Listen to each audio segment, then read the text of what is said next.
Assalamualaikum warahmatullahi wabarakatuh. Bertemu kembali pada materi Geografi kelas 12 semester 1, yaitu pada konsep wilayah dan tata ruang. Apa itu wilayah? Mari kita ikuti penjelasan berikut. Wilayah adalah bagian dari permukaan bumi yang teritorialnya dibedakan dengan daerah yang lain berdasarkan karakteristik tertentu. Karakteristik fisik dan karakteristik non-fisik. Seperti di mana karakter fisik itu seperti kondisi alam, iklim, cuaca,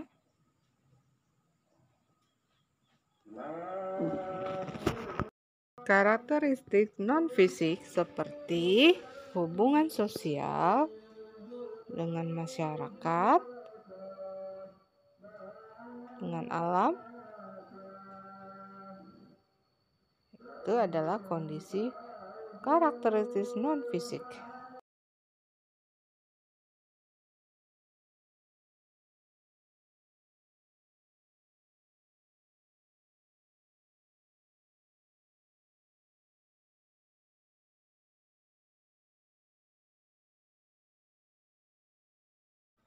Baik, itu adalah ulasan singkat. Kita akan masuk ke materi selanjutnya, yaitu tentang tujuan pembelajaran pada materi bab 1, yaitu konsep wilayah dan tata ruang. Mari kita ikuti video selanjutnya ini. Kita harus memahami terlebih dahulu bicara tentang bagaimana kompetensi nanti yang ingin dicapai pada materi ini, yaitu memahami konsep wilayah dan pewilayahan dalam perencanaan tata ruang wilayah nasional, provinsi, dan kabupaten atau kota. Kemudian, kompetensi dasar berikutnya membuat peta pengelompokan penggunaan lahan di wilayah kabupaten, kota, provinsi berdasarkan data wilayah setempat. Oke. Pada saat ini kita akan bicara spesifik. Indikator pengetahuannya adalah bagaimana menjelaskan konsep wilayah dan tata ruang. Oke ya. Oke, kita akan masuk bicara materi ini.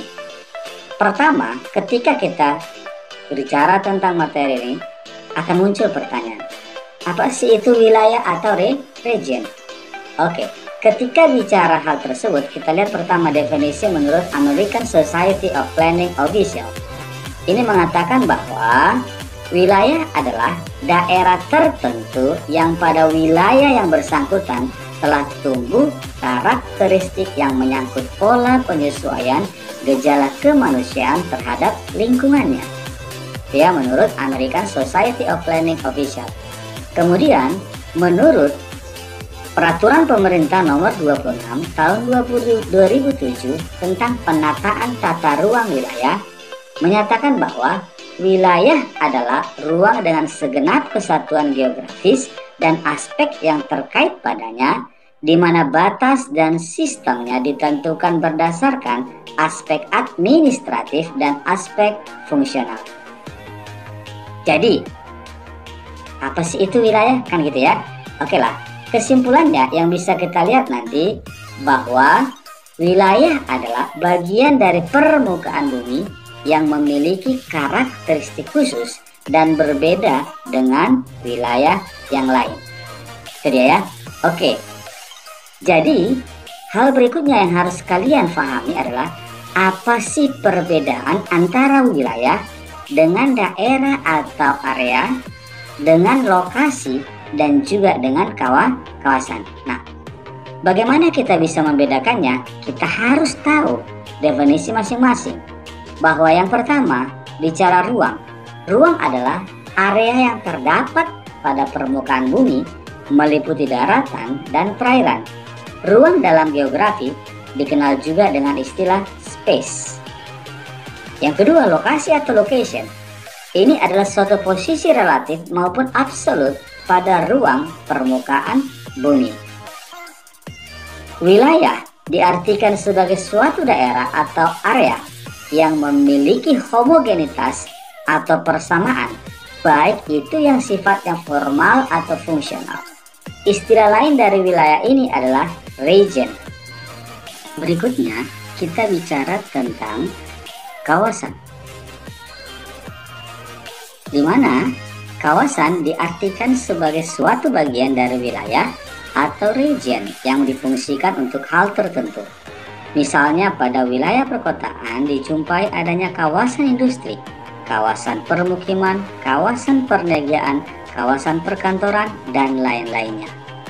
Kemudian, definisi lainnya adalah daerah, di mana disebut juga dengan area atau geomer, yakni bagian dari muka bumi yang dijadikan sebagai objek analisis yang kemudian dibikinkan perwilayahannya dengan berdasar pada sejumlah persyaratan tertentu.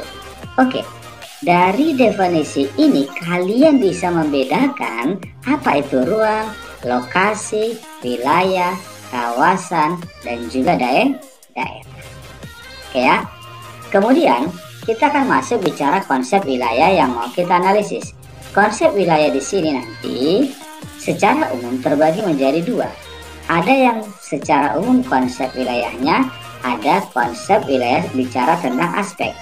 Secara umum terbagi menjadi dua bagian. Ada konsep alamiah, kebudayaan. Kebudayaan terbagi menjadi generic region dan specific region. Sementara konsep wilayah bicara tentang aspek, ada yang berdasarkan hierarki, kategori, dan juga berdasarkan tipe. Oke, itu dia, kita akan bahas satu persatu. Yang pertama, kita akan melihat berdasarkan hierarki. Hierarki wilayah didasarkan pada berbagai segi. Misalnya, ditinjau dari segi ukuran, bentuk, fungsi, atau gabungan dari beberapa unsur tersebut.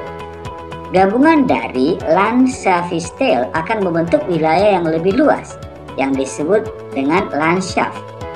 Gabungan Landschaft akan membentuk Landstil, dan gabungan dari Landstil akan membentuk Land. Tidak berdasarkan hierarkinya, di mana pada hierarki wilayah dapat dikelompokkan berdasarkan daya jangkau pelayanan suatu wilayah, mulai dari daerah yang mempunyai jangkauan pelayanan sangat terbatas, sedang, dan jauh. Contohnya sebagai berikut. 1. Pelayanan barang mulai dari warung, pasar lokal, hingga sampai ke pasar induk. Yang kedua, pelayanan kesehatan mulai dari puskesmas, pembantu puskesmas, sampai rumah sakit. Yang ketiga, pelayanan pemerintahan mulai dari desa atau kelurahan, kecamatan, kabupaten, provinsi, sampai ibu kota negara. Oke, itu yang berdasarkan hierarki. Kemudian inilah tadi dikatakan menurut Siegfried Pescher Study bahwa berdasarkan hierarki ada dari mulai yang terkecil sampai yang terbesar, ya. Kemudian kita lihat berdasarkan kategori, konsep wilayah dapat dibedakan sebagai berikut. Ada yang disebut wilayah bertopik tunggal, di mana itu adalah suatu wilayah yang keberadaannya didasarkan atas satu topik saja. Contoh, wilayah curah hujan, yaitu wilayah yang dibatasi oleh fenomena alam berupa curah hujan saja. Wilayah bertopik banyak adalah suatu wilayah yang keberadaannya didasarkan atas beberapa topik yang berbeda untuk tujuan yang lebih luas. Contohnya, guna mengevaluasi lahan untuk wilayah pertanian, faktor-faktor yang digunakan meliputi iklim, keadaan tanah, air, dan bentuk lahan. Yang kedua, kemudian berdasarkan kategori yang ketiga, wilayah bertopik gabungan adalah wilayah yang dibentuk dari gabungan beberapa kriteria dalam suatu topik yang sama. Contohnya, wilayah iklim itu merupakan gabungan dari curah hujan, temperatur, tekanan udara, dan juga angin. Ya. Kemudian yang keempat, wilayah total adalah suatu wilayah yang dalam pembatasannya didasarkan atas semua unsur wilayah. Oleh karena itu perwilayahannya bersifat klasik, karena juga menggunakan unsur politis sebagai dasar. Wilayah administrasi desa, kecamatan, kabupaten, dan juga provinsi. Kemudian yang kelima, wilayah campage adalah wilayah yang didasarkan atas dominannya aktivitas manusia sebagai dasar pembatas. Contohnya adalah wilayah perdagangan, wilayah perindustrian, wilayah perkebunan. Dari sini pasti kita tahu mana yang lebih dominan. Oke, itu dia ya. Oke, secara disimpulkan nanti berdasarkan kategori tadi, yang pertama wilayah bertopik tunggal, satu topik saja. Wilayah bertopik banyak, beberapa topik berbeda untuk tujuan yang luas. Wilayah bertopik gabungan beberapa kriteria dalam satu topik yang sama. Wilayah total, batasannya berdasarkan administrasi atau unsur politik tertentu. Dan terakhir wilayah campage didasarkan pada aktivitas atau kepentingan manusia yang dominan. Ya. Berikutnya kita akan melihat berdasarkan tipe. Jika berdasarkan tipe nanti, wilayah itu yang pertama ada yang dikatakan tipe homogenitas. Tipe wilayah ini sering juga disebut homogeneous region atau formal region atau uniform region. Konsep wilayah ini terbentuk karena adanya kesamaan kenampakan. Misalnya, iklim, vegetasi, dan bentuk lahan yang ada dalam wilayah tersebut baik secara sendiri-sendiri maupun gabungan beberapa unsur.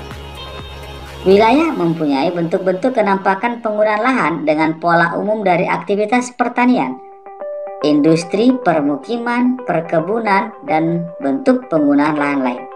Hal yang dipentingkan dalam konsep wilayah formal adalah identifikasi tentang batas-batas terluar wilayah dengan mengenali bagian inti wilayah. Wilayah inti adalah bagian dari suatu wilayah yang mempunyai derajat diferensiasi paling besar dibandingkan dengan wilayah lain dan umumnya terletak di bagian tengah. Oke. Kemudian yang kedua, tipe heterogenitas. Bicara tipe ini sering juga disebut dengan functional region, organic region, atau nodal region. Dalam konsep ini tercermin adanya suatu pola keragaman dalam suatu wilayah. Di dalam batas-batas tertentu terbentuk suatu kesatuan hubungan dan pola ketergantungan yang biasanya terkontrol oleh sebuah titik pusat yang pada hubungan fungsional. Maka wilayah seperti ini disebut juga wilayah fungsional. Batas wilayah nodal adalah sejauh wilayah tersebut mampu memengaruhi daerah sekitarnya sehingga tercipta interaksi yang maksimal. Oke, secara umum perbedaan keduanya bisa kita lihat. Jika tipe homogenitas atau formal itu disebut tadi apa? Homogeneous region atau formal region atau uniform region. Wilayah inti merupakan bagian dari wilayah yang mempunyai derajat diferensiasi yang paling besar dan umumnya di tengah. Misalnya iklim, vegetasi, dan bentuk lahan yang ada dalam wilayah tersebut baik secara sendiri-sendiri maupun gabungan beberapa unsur. Tipe heterogenitas atau wilayah fungsional disebut juga functional region, organic region, atau nodal region. Batasnya adalah sejauh wilayah tersebut mampu memengaruhi daerah di sekitarnya sehingga timbul interaksi. Contoh, kawasan industri, hutan produksi, area konservasi. Unsur-unsur wilayah fungsional itu nanti adalah arus barang, ide atau gagasan, dan manusia. Node atau pusat yang menjadi pusat pertemuan arus secara terorganisir, dan wilayah yang makin luas serta jaring-jaring rute tempat berlangsungnya tukar-menukar. Oke ya, itu dia ya. Kemudian aspek yang berikutnya nanti dikatakan adalah bicara tentang kebudayaan, culture region. Culture region itu nanti terbagi menjadi ada yang disebut generic region, wilayah berdasarkan jenisnya, didasarkan pada ketampakan jenis atau tema tertentu. Misalnya, wilayah hutan hujan tropis yang ditonjolkan hanyalah flora tertentu seperti anggrek.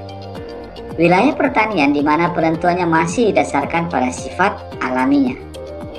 Kemudian specific region, wilayah spesifik atau khusus, dicirikan kondisi grafis yang khas dalam hubungannya dengan letak, adat istiadat, budaya, dan kependudukan secara umum. Itu dia ya. Misalnya wilayah Asia Tenggara, Eropa Timur, dan sebagainya. Oke, berikutnya yang harus kita pahami adalah apa perbedaan wilayah atau region dengan perwilayahan atau regionalisasi.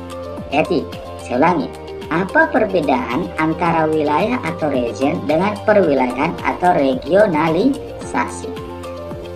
Oke, kita bisa lihat nanti bahwa itu harus kalian pahami. Kita bicara tentang apa sekarang? Bicara tentang tata ruang. Bicara tentang tata ruang itu adalah wujud struktur ruang dan pola pemanfaatan ruang, baik direncanakan maupun tidak. Di mana yang berikutnya adalah kita lihat di sini struktur ruang. Struktur ruang, susunan pusat-pusat permukiman, sistem jaringan prasarana dan sarana yang berfungsi sebagai pendukung kegiatan sosial ekonomi masyarakat yang secara hierarkis memiliki hubungan fungsional. Kemudian bagaimana prinsip pola pemanfaatan ruang? Prinsip pola pemanfaatan ruang adalah distribusi peruntukan ruang dalam suatu wilayah yang meliputi peruntukan ruang untuk fungsi lindung dan peruntukan ruang untuk fungsi budidaya. Artinya di dalam sebuah ruang nanti ini, dalam sebuah wilayah akan dibagi wilayah tersebut mana yang bisa diperuntukkan untuk fungsi lindung, mana yang diperuntukkan untuk fungsi budidaya. Oke. Kemudian tujuan penataan ruang nanti adalah menciptakan hubungan yang harmonis di berbagai sub wilayah sehingga mempercepat proses tercapainya kemakmuran serta terjaminnya kelestarian lingkungan hidup. Oke, kemudian bagaimana pola pengendalian pemanfaatan ruang? Itu adalah merupakan suatu kebijakan dan strategi yang perlu ditempuh agar rencana ruang dapat dikendalikan menuju sasaran yang diinginkan. Ini biasanya dilakukan oleh pemerintah supaya apa? Supaya pemanfaatan ruang pada wilayah tersebut dapat dilakukan dengan baik. Oke, itulah dulu materi kita pada saat ini. Semoga kamu bisa memanfaatkannya dengan